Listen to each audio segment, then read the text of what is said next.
माले के खाते में सीट ज्यादा आना चाहिए।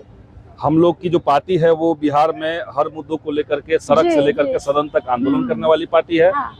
चुनाव में बेहतर परफॉर्मेंस करने वाली पार्टी है। और हम नहीं कह रहे हैं, बिहार का हर व्यक्ति कहेगा कि पिछले चुनाव में अगर माले को और ज्यादा सीट मिला होता तो महागठबंधन की सरकार बन जाती। महागठबंधन इंटैक्ट है, सब पूरी तरीके से सीट के लिए एडजस्टमेंट होगा। महागठबंधन केवल सीट का मैनेजमेंट के लिए महागठबंधन नहीं बना जी। महागठबंधन का एक विचारधारा है और वो विचारधारा है समाजवादी विचारधारा। वो विचारधारा है गरीब जनता के प्रति नीति बनाने वाली विचारधारा। हिंदू मुसलमान का तनाव पैदा करके वोट की राजनीति न हो, जबकि एनडीए में यही चल रहा है जी। केवल हर मुद्दे को लेकर हिंदू मुसलमान, यहाँ तक कि विदेश नीति के मामले में अगर आप देखें हाल के दिनों में जो घटनाएं हुई, कैसे भारत सरकार विदेश नीति के हर मोर्चे पर विफल हो गई। अभी ईरान और अमेरिका का युद्ध चल रहा है।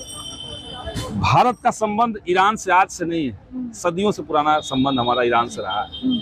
ईरान ने आपातकाल में भारत की मदद की है, इमरजेंसी में नहीं कह रहा हूँ, लेकिन जब भारत इमरजेंसी सिचुएशन में फंसता है तब ईरान मदद करता है। आज हम देख रहे हैं कि भारत की सरकार, अमेरिका ने वहां बम गिराया, इजराइल ने बम गिराया, भारत की सरकार चुप है। फिलिस्तीन और इजराइल के मामले में भारत सरकार की नीति पलट गई। केवल भाजपा आ जाने का मामला नहीं है। अटल बिहारी वाजपेयी जब देश के प्रधानमंत्री थे, भाजपा से थे, उस समय भी अटल बिहारी ने कहा था कि हम लोग फिलिस्तीन के साथ हैं क्योंकि हमारा देश भी गुलाम रहा है, तो कोई दूसरा देश गुलाम होगा तो हम लोग उस गुलाम देश के पक्ष में खड़ा होंगे, शोषण करने वाले देश के पक्ष में खड़ा नहीं होंगे। लेकिन आज मोदी जी वही कर रहे हैं, इजराइल के गोद में बैठ गए, अमेरिका के गोद में बैठ गए। नमस्कार, लाइव बिहार देख रहे हैं आप, आपके साथ मैं स्नेहा गुप्ता। इस साल के अंत में बिहार विधानसभा चुनाव है और महज कुछ महीने बाकी रह गए। ऐसे में जो स्थानीय विधायक है, जो सिटिंग विधायक है, वो लगातार अपने क्षेत्रों में तैयारी कर रहे हैं और हमारे साथ खास बातचीत करने के लिए पालीगंज के विधायक संदीप सौरभ है, सीधे जुड़ेंगे। सबसे पहले तो बहुत शुक्रिया बात करने के लिए। धन्यवाद। संदीप सौरभ जी, पालीगंज का माहौल कैसा है? पालीगंज की जनता तैयार है इस बार सरकार बदलने के लिए, क्योंकि सबको पता है कि इस सरकार ने हर मोर्चे पर जनता के साथ धोखाधड़ी की है। जो वादे किए सरकार ने उस वादे को पूरा नहीं किया, ये सबको पता है। तो इसलिए लोग चाहते हैं कि सरकार बदले। तो सरकार बदलना है। पालीगंज में तो पहले से ही विपक्ष के विधायक हम हैं, तो इस बार हम लोग पिछले बार से भी ज्यादा वोट से चुनाव जीतेंगे। और युवाओं के सवाल पे खास करके, क्योंकि सरकार ने बिहार के युवाओं की नियति बना दी है पलायन। आपको यहाँ से कुछ नहीं मिलेगा, जो कुछ करना है, रोजगार करना है, कैसा भी रोजगार करना है, आपको बाहर जाना पड़ेगा। डोमिसाइल भी लागू नहीं बिहार में हुआ। तो ये तमाम मांगों को लेकर के जनता में नाराजगी है। अभी आप गर्दनीबाग में हैं, यहाँ भूमिगत जेपी सेनानी ये लोग आंदोलन कर रहे हैं और भूमिगत जेपी सेनानियों की बहुत सीधी मांग है कि जेपी आंदोलन में जो शामिल लोग थे, अगर उनको सरकार सम्मानित कर रही है तो उनके बीच में भेदभाव क्यों? जो लोग जेल में गए उनको पेंशन मिल रहा है, लेकिन जो लोग जेल में गए भी और उनके पास प्रूफ नहीं है, जेल का कागज फट गया, जहाँ थाना में अरेस्टिंग हुई उसका कागज नहीं है, तो इनको कोई नहीं, कुछ पेंशन नहीं मिल रहा है, कोई सम्मान नहीं मिल रहा है। और जो लोग मान लिया उस समय जेल में नहीं भी गए, लेकिन वो भूमिगत, और भूमिगत लोगों का योगदान ज्यादा है, क्योंकि जो जेल में चले गए वो तो चले गए, जो बाहर थे वही आंदोलन चला रहे थे। तो इन हजारों की संख्या में पूरे बिहार में जेपी सेनानी भूमिगत हैं, उनको कोई सम्मान सरकार नहीं दे रही है। बिहार विधानसभा में मुद्दा उठने के बावजूद तो सब जगह पे सरकार से नाराजगी है। तो इस बार आप लोग की सीटों की बात तो हो ही रही है, लगातार सीटों की खींचतान भी है। क्या इस बार ज्यादा सीट आएगी माले के खाते में? आना चाहिए, माले के खाते में सीट ज्यादा आना चाहिए। हम लोग की जो पार्टी है वो बिहार में हर मुद्दों को लेकर के सड़क से लेकर के सदन तक आंदोलन करने वाली पार्टी है।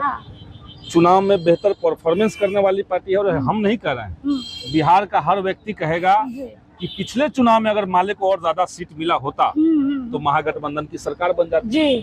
तो पिछली बार कुछ गलतियां हो गई, कुछ चूक हो गया, इस बार उसको दुरुस्त किया जाएगा और इस बार हमें पूरा यकीन है कि महागठबंधन की सरकार बनेगी। महागठबंधन इंटैक्ट है, सब एक पूरी तरीके से। सीट के लिए एडजस्टमेंट होगा। केवल सीट का मैनेजमेंट के लिए महागठबंधन नहीं बना जी।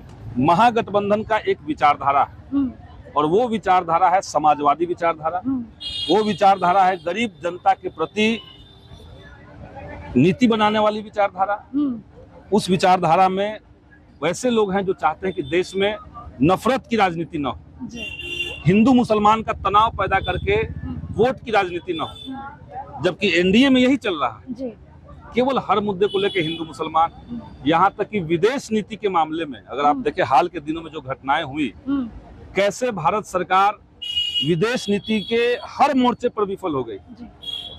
अभी ईरान और अमेरिका का युद्ध चल रहा है। भारत का संबंध ईरान से आज से नहीं है, सदियों से पुराना संबंध हमारा ईरान से रहा है। ईरान ने आपातकाल में भारत की मदद की है, इमरजेंसी में नहीं कह रहा हूँ, लेकिन जब भारत इमरजेंसी सिचुएशन में फंसता है तब ईरान मदद करता है। आज हम देख रहे हैं कि भारत की सरकार, अमेरिका ने वहां बम गिराया, इजराइल ने बम गिराया, भारत की सरकार चुप है। फिलिस्तीन और इजराइल के मामले में भारत सरकार की नीति पलट गई। केवल भाजपा आ जाने का मामला नहीं है। अटल बिहारी वाजपेयी जब देश के प्रधानमंत्री थे, भाजपा से थे, उस समय भी अटल बिहारी ने कहा था कि हम लोग फिलिस्तीन के साथ हैं क्योंकि हमारा देश भी गुलाम रहा है, तो कोई दूसरा देश गुलाम होगा तो हम लोग उस गुलाम देश के पक्ष में खड़ा होंगे, शोषण करने वाले देश के पक्ष में खड़ा नहीं होंगे। लेकिन आज मोदी जी वही कर रहे हैं, इजराइल के गोद में बैठ गए, अमेरिका के गोद में बैठ गए। अमेरिका हमारे लोगों के हाथ में जंजीर बांध करके देश भेज रहा है, टैरिफ लगा दिया भारत के सामान पे, लेकिन तब भी मोदी जी हैं उनके मित्र बने हुए हैं। इस साल बदलाव होगा, हर मोर्चा पर विफल सरकार है, निश्चित तौर से बदलाव होगा। बिहार में युवा की सरकार बनेगी और महागठबंधन इस बार भारी बहुमत से चुनाव जीतेगा। चलिए देखिए, महागठबंधन इस बार भारी बहुमत के साथ चुनाव जीतेगा और युवाओं की सरकार बनेगी। लेकिन सबसे बड़ा सवाल है कि मालिक का परफॉर्मेंस जो है चुनावों में काफी बेहतरीन रहता है, तो इस बार सीटों की डिमांड भी ज्यादा है, तो देखना होगा कितनी सीटें इनको मिलती है। आप बने रहिए हमारे साथ, तब तक के लिए बहुत बहुत शुक्रिया।